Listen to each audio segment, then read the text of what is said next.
साथ हूँ जहाँ मैं गर्व महसूस करती हूँ। जिन पर कोई दाग नहीं, वो बेदाग है। उन्होंने जो भी काम किया है निष्पक्ष रूप से और ईमानदारी के साथ काम किया।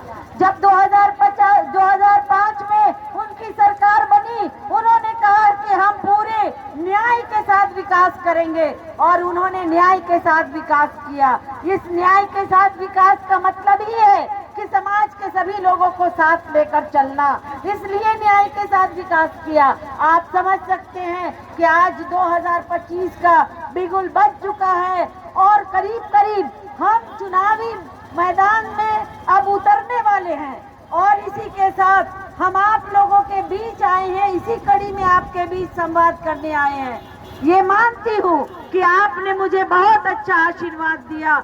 आपने 55,000 मतों से मुझे यहाँ आपने मुझे अपना प्यार दिया, आशीर्वाद दिया। बावजूद इसके हम हार गए। इसके बीच मेरी संघर्ष जारी है। हम कभी भी बैठेंगे नहीं, क्योंकि मेरा जो समर्पण है वो अररिया जिला विधानसभा 49 की जनता के लिए है और 49 की जनता को मैंने ठाना है कि आज न कल, कल न परसे हम अपनी मेहनत से आपके दिल पर राज करेंगे और आपके काम को हम आगे बढ़ाएंगे। जिंदगी में हार और जीत होते रहते हैं। हार और जीत के लिए हम बहुत ज्यादा चिंतित नहीं होते। चिंता इस बात की होती कि बिहार में सरकार बने तो माननीय मुख्यमंत्री नीतीश कुमार बने। इसलिए चिंता है, जिस वजह कर हम आपके बीच संवाद करने आए हैं। प्रत्याशी कोई भी हो, आने वाले कल में हो सकता है कि कल प्रत्याशी के रूप में हमें ही नीतीश कुमार जी भेजे। अगर भेजे तो हम प्रत्याशी के रूप में होंगे, लेकिन हम आज आपकी बहू और बेटी के रूप में आपके बीच आए हैं। हम आपसे ये कहने आए हैं कि आपने जो मत दिया, जो 55,000 मत दिया, उस मत का आभार है मुझ पर, कर्ज है मुझ पर। उस कर्ज को हम लेकर चल रहे हैं। उस कर्ज के लिए हमें जितनी भी आहुति देना पड़ेगी हम देंगे, क्योंकि वो कर्ज है उस विपरीत परिस्थितियों का जिस वक्त में पूरे बिहार में एक ऐसा हंगामा मचाया था लोगों ने, जिस ऐसे विपक्षों ने इस तरह का हंगामा मचाया था कि अररिया विधानसभा के मतदाता कहीं ना कहीं उनसे गुमराह हो गए और गुमराह होकर करके वो आपसे अलग धारा में बह गए। लेकिन हम आपको विश्वास दिलाते हैं, इस बार अररिया की जनता आपके विचारधारा से ही जुड़कर काम करेगी और इस बार निष्पक्ष चुनाव होगा और निष्पक्ष चुनाव में कोई माहौल नहीं होगा सिवाय विकास के माहौल के। जो काम किया है उसी को मजदूरी मिलनी चाहिए, चाहिए कि नहीं चाहिए? जिसने बिहार के बच्चों के लिए काम किया, जिसने महिलाओं के लिए काम किया, आज इतनी बड़ी संख्या में हमारी बहनें बैठी हैं, इसलिए बैठी हैं उनको अधिकार मिला। 50% आरक्षण उनको पंचायत चुनाव में दिया गया। उनको 33% आरक्षण नौकरियों में मिल रहा है। उनको आगे बढ़ाने के लिए जीविका दीदी के स्वयं सहायता समूह का गठन किया गया ताकि इनका सामाजिक और आर्थिक उद्धार हो। जो नेता इतना दूरदर्शी सोचता हो युवाओं के लिए, आज आप देखें, आज अवसर खोला है। हमारा जो कौशल विकास युवा है, जो IITI किए हुआ, जो इंटर पास है, उसको 4,000 रुपया उसके खाते में दिया जा रहा है और जो ग्रेजुएट युवा है कौशल विकास, उसको 6,000 रुपया उसके खाते में दिया जा रहा है। हमारे जो गरीब और जो हमारे बुजुर्ग हैं, जो वृद्धा पेंशन सामाजिक सुरक्षा लाभ लेते हैं, चाहे वो वृद्धा पेंशन हो, विकलांग पेंशन हो, विधवा पेंशन हो, तमाम पेंशनों को 400 से 1,100 रुपया किया गया। क्यों किया गया? इसलिए कि आज बिहार की तरक्की हो, बिहार के गरीब ये ना सोचे कि ये सरकार सिर्फ अमीरों की है। ये सरकार को ये महसूस करके हुआ कि गरीबों के लिए हमें 400 रुपया नाइंसाफी है, तो तुरंत उसने 1,100 रुपया कर दिया। ये सरकार गरीबों की है, बेजुबानों की है। ये सरकार वो है जिसने काम किया है, दिन रात काम किया आपकी तरक्की के लिए। इसलिए हम चाहते हैं, आपसे निवेदन करने आए हैं कि आगामी चुनाव में 2025 और फिर से नीतीश, हमारी जो गठबंधन की सरकार है, एनडीए की सरकार है, ये एनडीए की सरकार पुनः बिहार में स्थापित हो और नीतीश कुमार इसका नेतृत्व करे, इसके लिए हम आप लोगों से अपील करने आए हैं।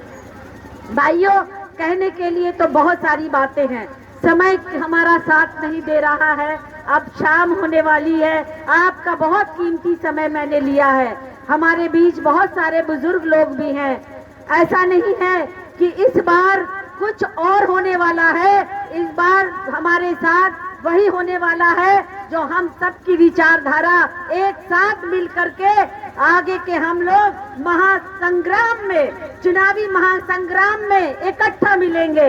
इन्हीं चंद शब्दों के साथ हम अपनी बातों से आपको एक बात कहना चाहते हैं, यहाँ कुछ लोगों को गुरूर है, यहाँ कुछ लोगों को गुरूर है, उनके गुरूर को तोड़ना है। यहाँ कुछ लोगों को ऐसे गुरूर आ गए हैं जो ये सोचते हैं कि हम अगर समर में निकल गए और बाहर निकल गए तो भूचाल आ जाएगा।